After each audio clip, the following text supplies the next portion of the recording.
Hi, this is Jason Kranitz. Welcome to Kingpin TV. Today we're going to look at a project in a 2004 Porsche Cayenne. Before we get to the inside and show some great integration pieces and some really cool custom fab, let's take a look at the outside. Now this car was originally a dark metallic gray, but it was a standard paint. It was nice and fluffy and bright, right? Just like every other car paint. So we gave it one of our Kingpin classic vehicle wraps, and what we did was a dark flat metallic gray. Now it gives it a really kind of a great look, a great feature. It kind of separates this car from any other Porsche Cayenne out there. Now the other cool part about it is this light silver matte trim here, we actually didn't do anything. This actually came factory from the Porsche, so it gives it a really cool two-tone matte finish. So let's go check out the inside and see what we did there. So what we wanted to do in the rear of the Porsche Cayenne was be able to have that low-end base but not take up any space.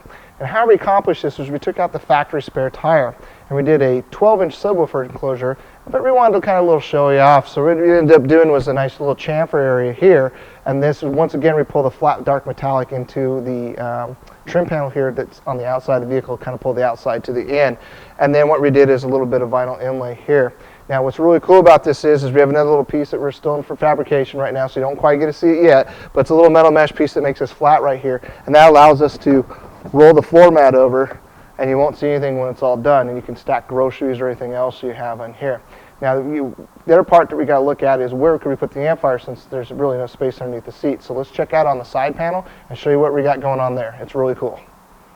So where we located the amplifiers was back here behind the side panel. There was actually a factory changer location here, but we took that all out. And what we did is we welded up a metal amp rack to house the amplifiers in the bit play. Now what's really cool about that is the amplifier rack is actually used as factory mounting points. It's sturdy, it's not going anywhere. And what the system of precise of the amplifiers back here works as is down here we have the 8.9 amplifier, digital amplifier. It's a 9-channel amplifier with a built-in processor. It's kind of the same type of processor we use on most of our systems. It's 32-band EQs per channel and time alignment.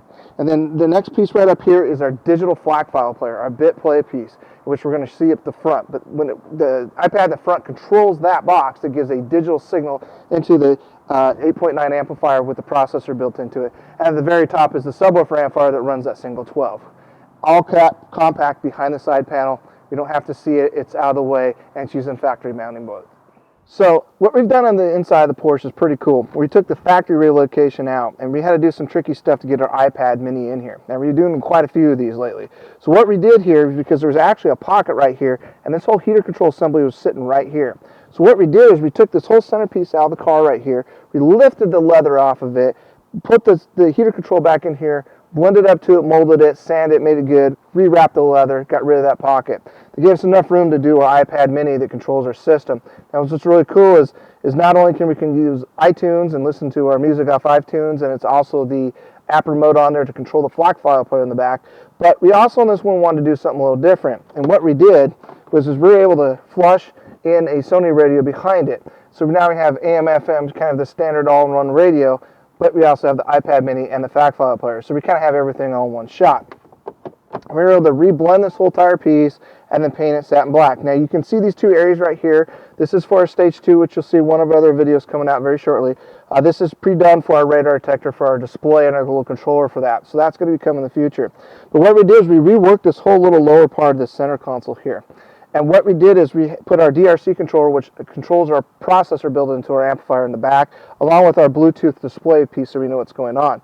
And what we did is we were able to angle that towards the driver up in the front. That was kind of an area. And then we once again painted this black to match this, which actually pulled the black in the rest of the car, and I actually think it looks better than a conditional light gray. It kind of two-tones out the car a little bit.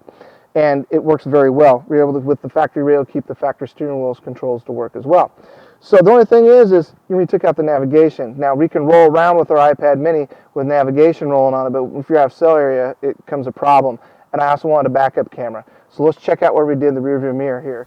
What's really cool about our rear view mirror is, right now it looks like a rear view mirror. If we hit this button right here, it activates our navigation screen. So once the navigation is up, it's a really cool feature. You'll be able, it's all touch screen. So once you put your navigation address in, it guides you along the way. What makes it a really good safety point is you're going from the screen to the road is very right there, so it's easy to use.